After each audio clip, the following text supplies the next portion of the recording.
Welcome back, everybody, to Off the Grid on the Record, the podcast where we go beyond the buzzwords and talk to the people who are truly driving change in energy, leadership, and growth. Today's guest brings something rare to the hiring space, a deeply human, values-based approach to an executive search. So today we have Ann Wentworth, is the CEO and founder of Wentworth Executive Recruiting, where she's helped some of the country's fastest growing clean energy and construction companies build elite mission-aligned leadership teams. Her method, it's simply mindfulness. So, with over 25 years of experience and a stunning 94% two-year retention rate, Carol Ann doesn't just fill roles, she helps build legacy teams. She's also the co-author of the book A Mindful Career, which explores how clarity, intention, and authenticity can transform not only how we hire, but how we work. So, Carol Ann, welcome to the show. Hi, Eric. Thank you for having me today. Of course, we're super excited to dive into a lot of the things that, you talk about, that you preach, and, you've branded your approach as, mindful executive search. So what does that look like in practice, and, what inspired it? Very good. I began my career actually about 35 years ago, which is exciting in that I chose specifically connecting good people, and that morphed into, of course, executive search. I came into the whole mindfulness practice when I was about 30 years old.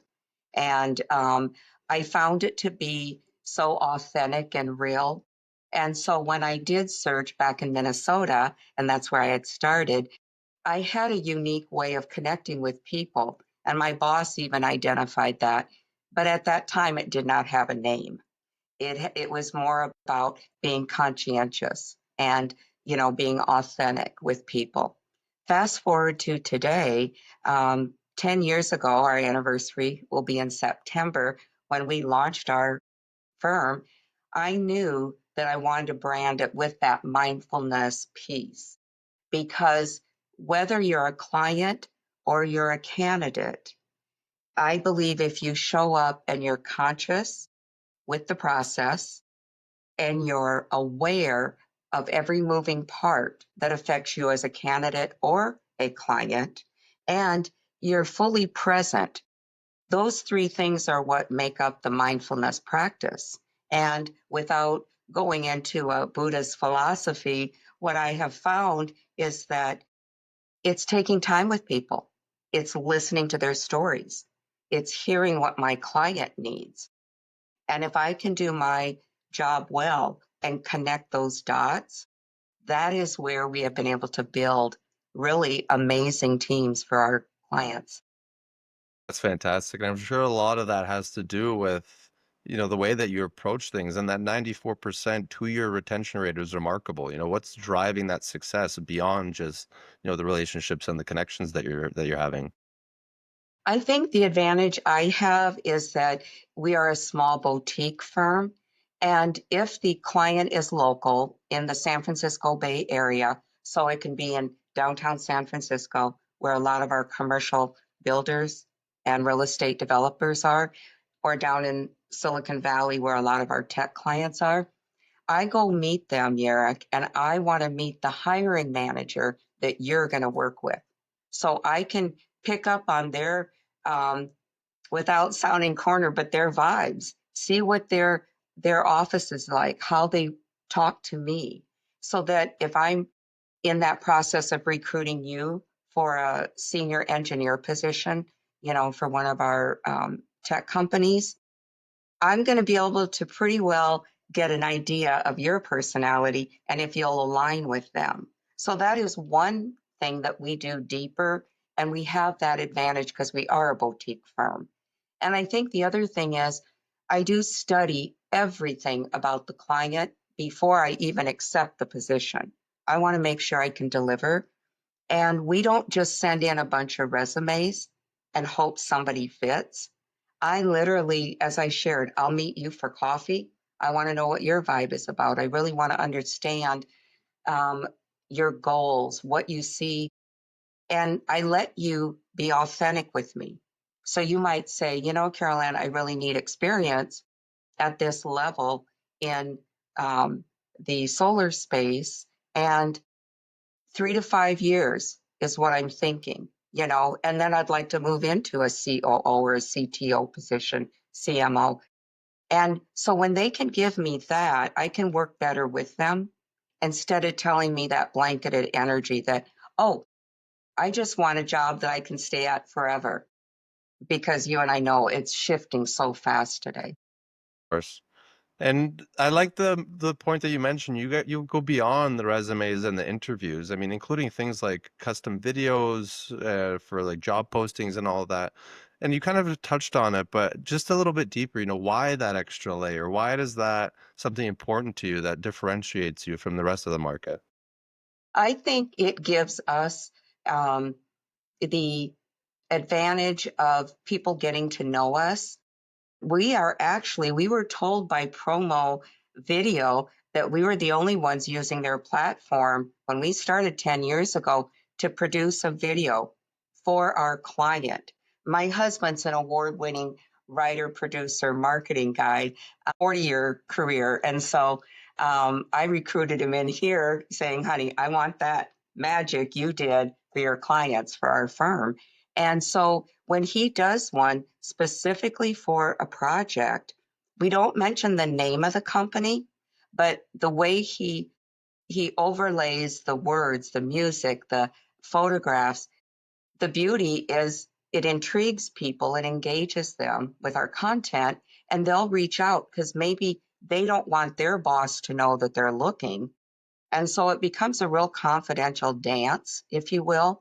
And I always honor that because even with my clients, I'll ask, if you are my client, I'd say, Derek, who should I stay away from? I want to be respectful because you have relationships with those. I don't steal people.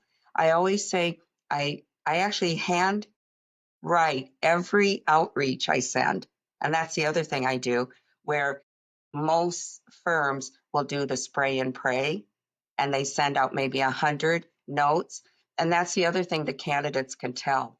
I really took time to get to know their profile, and maybe look at their Facebook and see that they love to play soccer, because the truth is if I can align with what you need, it just comes together beautifully. Exactly. That's amazing. And I know the firm is also focused on industries that need a lot of that. I mean, you have solar, you've got clean tech, you got construction. Why specifically those sectors? Well, the construction came because my father was a luxury home builder back in the Midwest. And I grew up in that industry with the sheetrockers, with the painters, with the electricians. And they were salt of the earth people. They were just good people. And actually, today, more than ever, we need people in this industry. And the building here in San Francisco is starting to pick up now. There was a lull a bit, of course, with COVID, but I chose construction because of that. And I was very fortunate to land my first client with one of the best commercial builders. And while it wasn't luxury home building, the basic concept was there. So I understood their conversation. And he pretty much took me under his wing. And I will tell you a fun fact because this was how I met Mr. Rossi. I had gone to this big conference in San Francisco and he was up on stage and I listened to him and I loved hearing how he led his company.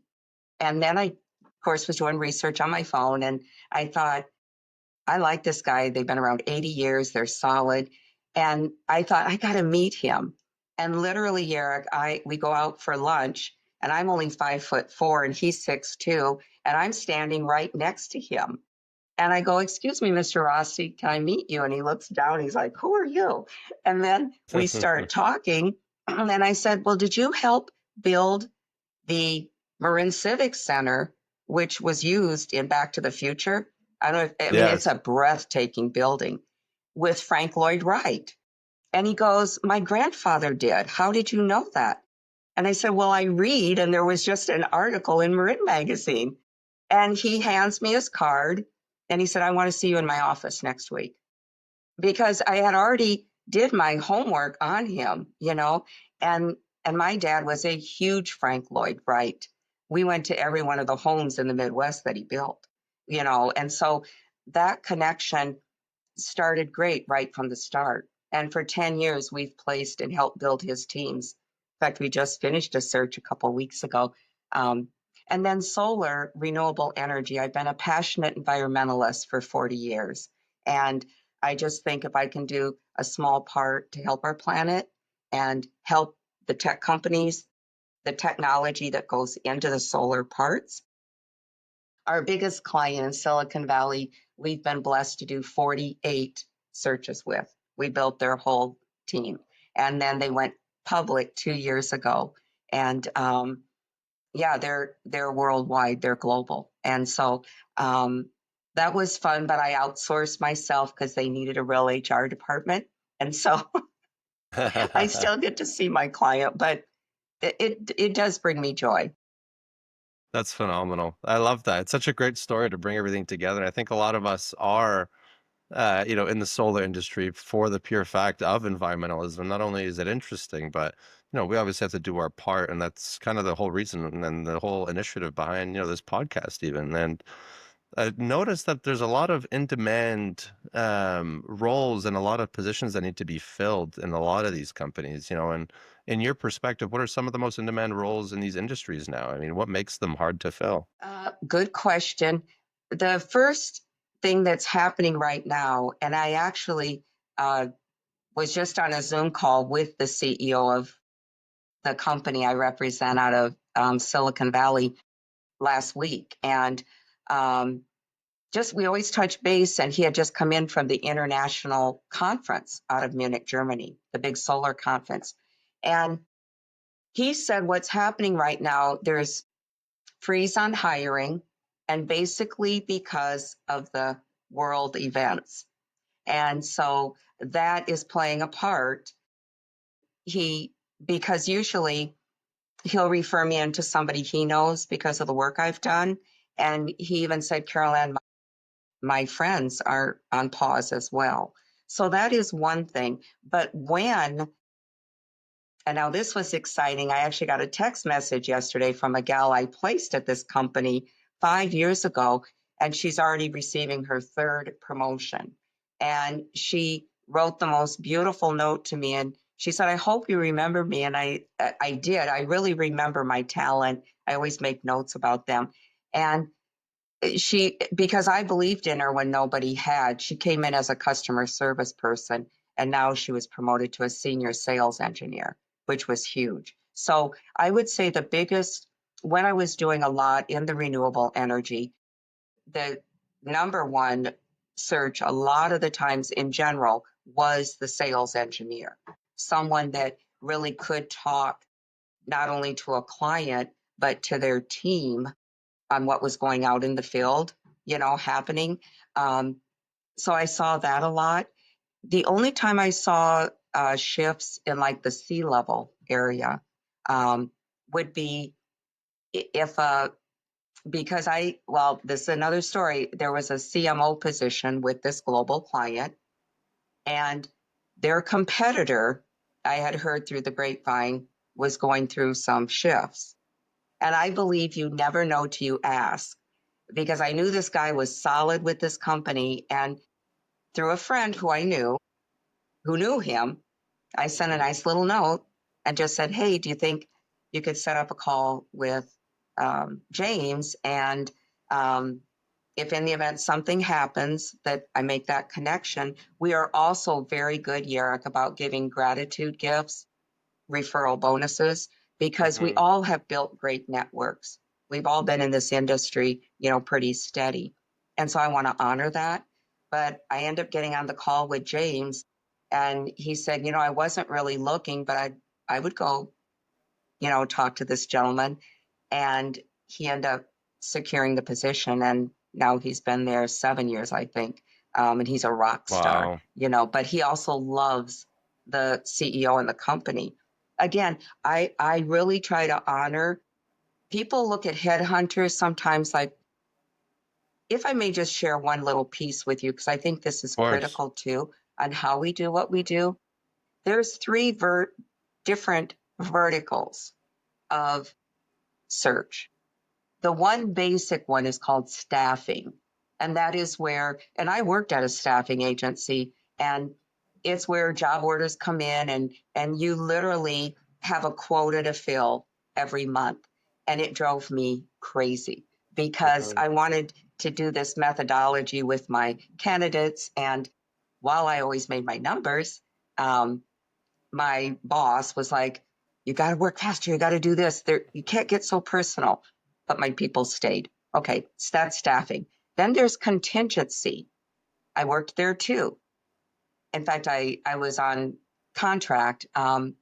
Contingency, I think, is one of the cruelest ways to do search because it is where you go out and you just look on the internet for resumes. Like, say, I have a senior um, I'll say chief marketing officer, and I didn't even talk to you. And your boss is expecting you to gather 20 resumes and just shoot them in to a client. So you don't even know I'm promoting you. And then maybe the client comes back and says, oh, I want to talk to Yarrick. Now I have to go and convince you that you're being looked at. Like it's a Mhm. switch and bait deal. And I only lasted 2 months because I said I can't do this to people. It's wrong on every level.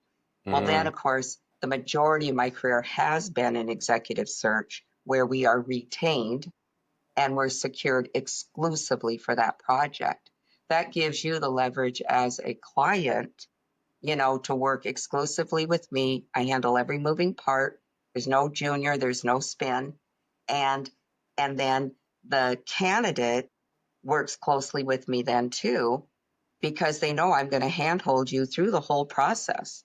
I'm not going to Mhm. ghost you because that's the other thing contingency people never get back.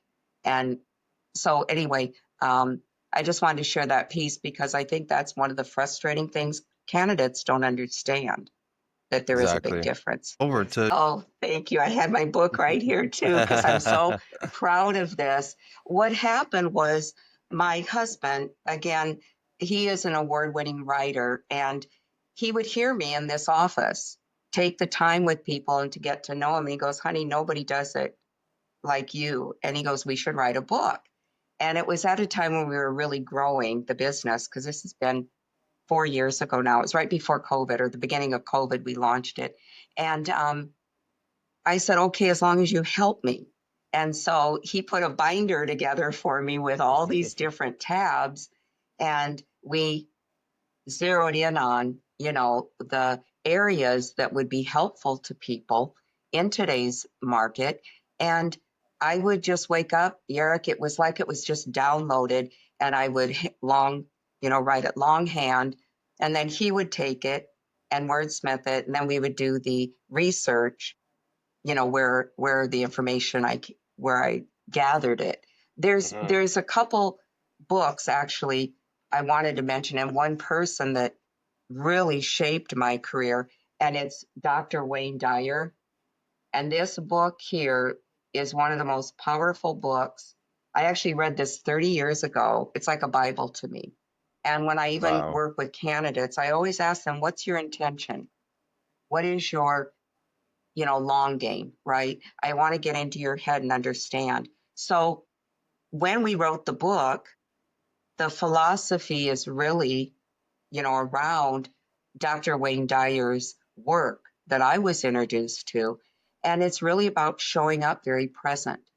And today, as you know, there's so many distractions we have, with the phone and with politics and with kids and a family. And, all of a sudden, it gets back to getting centered Mhm. and really thinking about what your intention is about that new career. Because here's the other cool thing, Yarrick, and I talk a lot about it in the book, the difference between a job and a career. Because much Huge like what you just difference. acknowledged, I do believe anybody can get a job, and that's fine. But a career, and we have had 4 companies, my husband and I together, we've hired over 200 people in our lifetime. We know what it's like to be a client and how disruptive it is if that candidate isn't a fit, Mhm. just the time and the investment and everything you put into that person. So that heightened my awareness too when it comes to hiring. So when we did the book, in fact, our client in Silicon Valley requires that everybody gets this book because we gave it to him as a gift when it came out. And he said, it's a roadmap to a successful career. And that was our Wow. intention. And we also brought in a lot of humor because I really believe one of the things when I talk about mind, body, soul, you really have to have humor because it's a dance and Of you course. cannot take it personal. Fully being present, Yurik. There and we start our mornings with meditation and breath work, and we have a gym out in our backyard.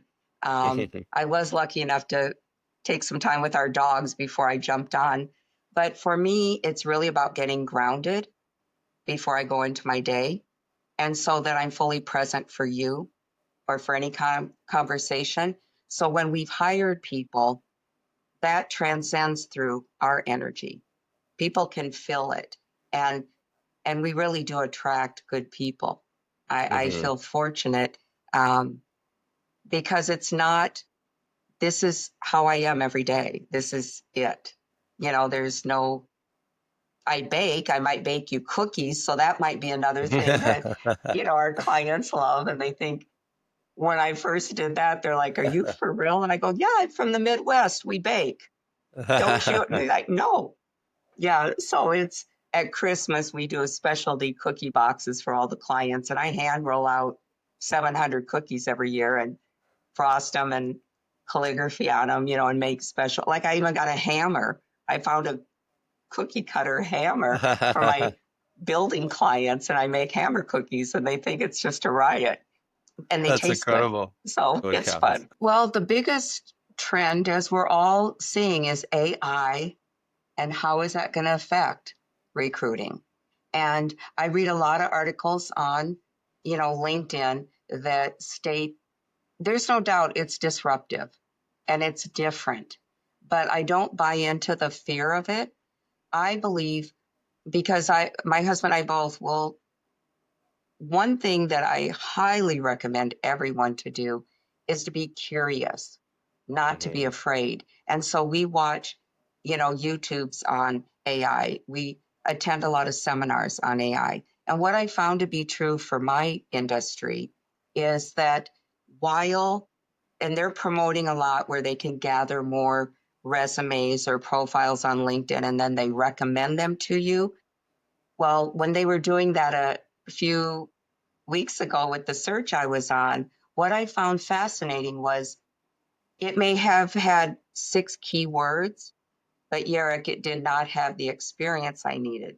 It may not Hmm. have the degree I needed. It may not, so I just smiled because I thought they still need me because I do that deep dive, before Yes. I would ever send that to someone. So I think AI can be definitely a great supportive, but Hmm. what I'm seeing in Silicon Valley, quite honestly, and I'm hearing it from a lot of my tech friends, is unfortunately it is taking a lot of their jobs.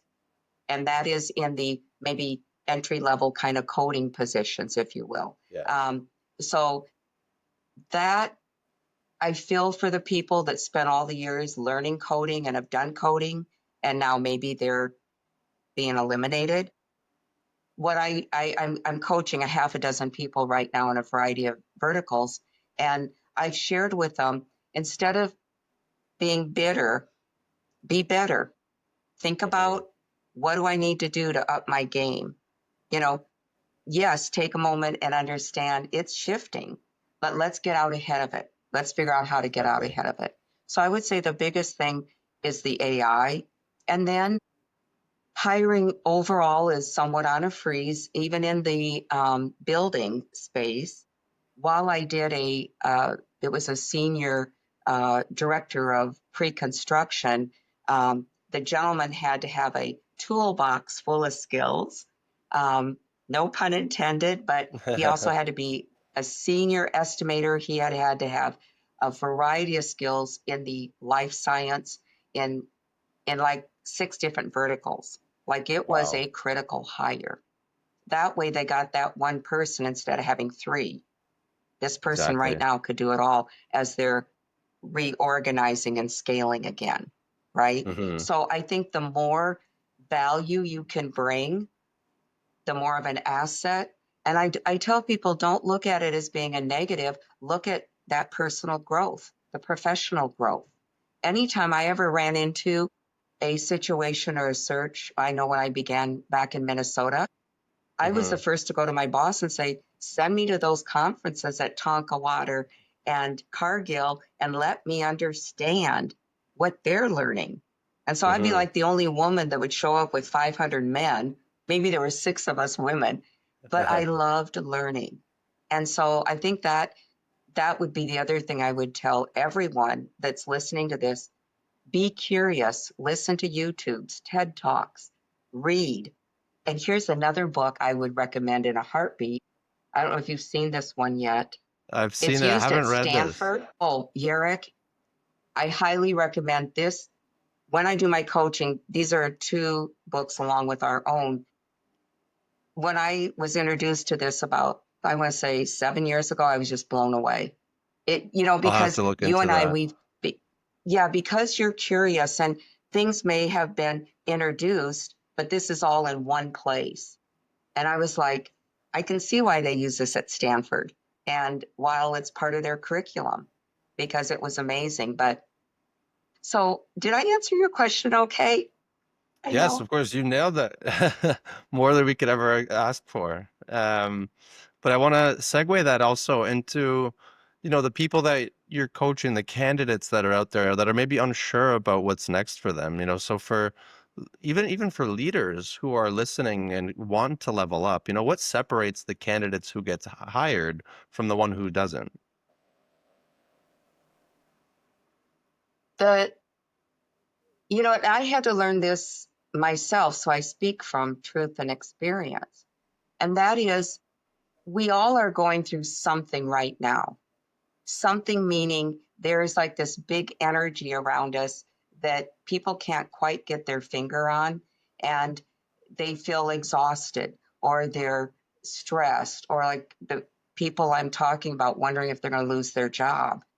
The Mhm. first thing I go to is, I would say, Yarrick, I get it and I hear you. And I actually have worksheets. So they do a what I call a brain inventory in three different areas. So you can get that energy out of your head onto paper and then have no judgment about it, but let it just be. Then the critical thing I like to bring in is the fact that if you can just get grounded and center yourself and breathe and really just get grounded, you can see things differently. And one of my favorite quotes from Dr. Wayne Dyer is, when you change the way you look at things, the things you look at change. And if we can practice that mantra, I can promise my candidates, they start to see all the good they have right now that I can then help them package and brand and redo their LinkedIn profile, have a different voice. And that is when new opportunities show up. Because a lot of times what happens is people, and again, I've done this for 35 years, they'll tell me, I've sent out 1,000 resumes and I've gotten 4 interviews. So right away, that tells me their branding piece is way off, Hmm, their resume, because they're scared. of And course. I embrace that and I hear that and I've been there. Um, and actually, it's what got me back into recruiting. I'll make this very short, but in 2008, um, my husband wanted to take our life savings and put it into a coffee house in Sausalito. And Wow. so we built, it was a beautiful building, but my father had flown in, architect, builder, and my husband and my son, my older son. And we had the most breathtaking coffee house right on the bay in Sausalito, and hardwood floors. And I mean, you walked in and French doors to the bay. I mean, it was spectacular. And then at the time, I was the CEO of Sausalito Chamber of Commerce. And anyway, um, It for 4 years, Yerrick, was the place to be. I mean, we wanted you to say, come on in, this is your third home. And we hosted every book launch and new author and new artist. It was a community. It Mm-hmm. was spectacular. And then I got to do my magic at the chamber and bring people together in the Marine Mammal Center. And it really was fabulous. Then 2008 hit and Yes. a crash happened and we lost everything. I mean, we lost our home. We had cars repossessed in the night. Um, we were basically homeless. And here we had our son, who was 7 at the time. My husband and I, both well educated. When that hit, even the chamber had to let me go because they were shifting. Like it was like quicksand. Yes. Everything we were going for. And then that is actually when a patron of our coffee house who loved our family invited us to come and stay at their breathtaking home and said, come rest. You've been serving everyone for 4 years. And our coffee house was #1 in Marin. I mean, people from all over Europe came. I mean, it was magic. And I remember when it all happened, the last day, it felt like a funeral because people came by to say goodbye. Um, and it was tough. I'm not going to lie. It was a tough about 8, 9 months. But here was the blessing and the resilience that happens. That's why I can get people. I've been there, I get it. I don't just throw out fluff and tell you stuff. I've lived it. And I told my husband at that time, because he had retired from the corporate world, I said, honey, you always want to be a writer. Just write. I'll go back into corporate. I can figure it out. And so he wrote then a book called A Plan for Life, and he poured his heart into it. And then um, we landed here in this beautiful little house that we're in for now for 14 years in Tiburon. And I have to tell you, Yarek, this is what I'm seeing happening right now with people. And while it hurts like hell when you're going through it, Of I'm not going to course. lie. There were moments I thought, okay, I'm too old for this. It got me back into search. It got me back helping people and serving people the way I love to do. And then it leveled me up by having to work in the staffing agency and contingency. Because I'm not going to lie, I was spoiled working in executive search. I Mhm. was. It's a whole different animal. And then when we launched our own firm, if anyone could have told me, like you were asking about the founder story, what drove me then 10 years ago is I wanted it different. I wanted the mindfulness piece. I wanted every candidate to know they mattered. I wanted my clients to know I thank you. I'm in gratitude for your business. And that's always my intention. Every morning, our firm flourished because I got really clear on what I did want and what I didn't want. Exactly. And I can tell you, the universe picks up on this. And without getting esoteric or too out there, and I've lived double your life. And when I was young, I always kind of felt this. I was always lucky and I had serendipitous things happen.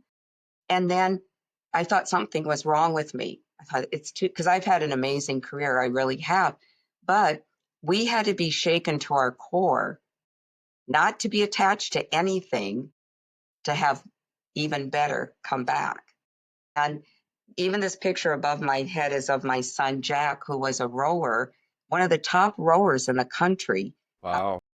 out of 80, and he had offers from Ivy Leagues. I mean, the day before, it was 2 weeks before we started our firm, we had had another shift, and I had been doing some contract work with an agency for C-levels, and it was shifting on the hour. And long story short, when that particular search stopped, my son Jack comes in from rowing all wet in his gear and said, Mom, why don't you just start your own firm? You've helped all these other companies. I think it's time. And I looked at him, I said, you're right. You're right. And I had to trust the process to take it to the next level. Mhm. And my husband went out and got the licensing.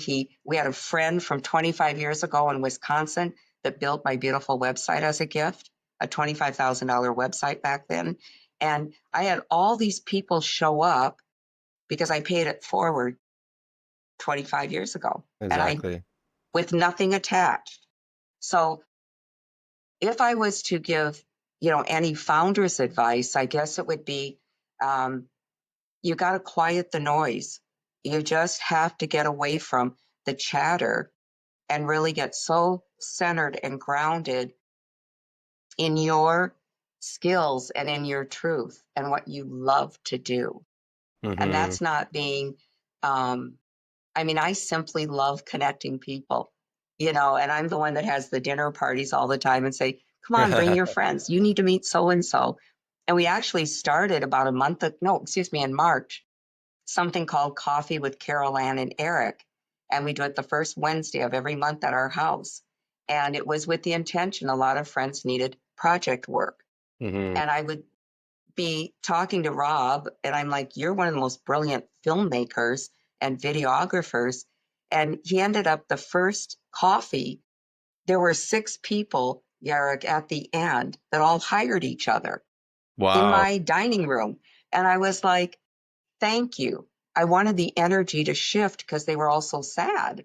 And so, anyway, I think the mindset is critical. People have to every day, anyway, it's what has worked for me, to take those 15 minutes to do some meditation of gratitude. And maybe it doesn't feel right good. And believe me, when it didn't feel good, I thought, this is not what I had planned to happen in my 50s, and but it did. And it came out 100 times better than I could have ever dreamed. That's And for that, incredible. every day I'm grateful. That's phenomenal. And where can people go to find more about your story, more about the book, more about what the firm does? Oh, thank you so much. Our website, of course, is Wentworth Executive Recruiting .co. And then, of course, I'm on LinkedIn, and I always welcome anyone that wants to message me. And I do get back to everyone. It is just Carol Ann Wentworth. You can find me on LinkedIn. And then, yeah, and then our book is on in fact, I want to send you a copy, so you have to send me all your information because Of it course. really, more than ever right now, people are getting very excited about what's in here. And I'm actually going to be launching my 4-week um, special mindfulness course. It's going to be live Zoom for 4 weeks. And then Wow. if it goes well, I'll continue it every 4 weeks. And I'll have information that I can send people if they message me on LinkedIn. And I'll be doing promotions on LinkedIn. We're just getting all the graphics put together right now. And I found instead of doing like, here, do all this homework, I'll talk to you later.